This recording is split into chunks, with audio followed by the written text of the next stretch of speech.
தேனி மாவட்டம் ஆண்டிப்பட்டி வைகை அணையில் அதிக அளவில் கழிவுநீர் கலப்பதால் நீரின் நிறம் மாறி காணப்படுகிறது.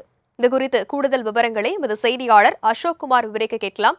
வணக்கம் அசோக்குமார், இதுகுறித்து பொதுப்பணித்துறை சார்பிலிருந்து என்ன நடவடிக்கை எடுக்கப்பட்டிருக்கிறது? வணக்கம். தேனி மாவட்டம் ஆண்டிப்பட்டி அருகே 71 அடி உயரம் கொண்ட வைகை அணை நீர்மட்டம் தற்போது 51.91 அடியாக உள்ளது. அணைக்கு கடந்த சில வாரங்களாக நீர்வரத்து மிகவும் குறைந்து காணப்படுகிறது. வைகை அணையின் பிரதான ஆதாரமான வைகை ஆறு வறண்டு விட்ட நிலையில் முல்லை பெரியாறு அணையிலிருந்து திறக்கப்படும் குறைந்த அளவு தண்ணீர் மட்டுமே வைகை அணைக்கு வந்து கொண்டிருக்கிறது.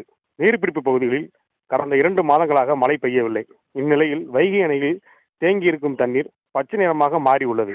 வைகை ஆறு மற்றும் முல்லை பெரியாற்றில் அதிக அளவு கழிவுநீர் கலப்பதாலும் நீண்ட நாட்கள் தேங்கி வைப்பதாலும் தண்ணீர் பச்சை நிறமாக மாறியுள்ளதாக சமூக ஆர்வலர்கள் கூறுகின்றனர். மேலும் தேனி மாவட்டத்தில் காற்று வீசாத காரணத்தினால் தண்ணீரின் மேல் பகுதியில் அதிக அளவு பாசி படர்ந்துள்ளதாகவும் காற்று வீசும் பட்சத்தில் பாசிகள் கலந்து ஒதுங்கிவிடும் என கூறப்படுகிறது.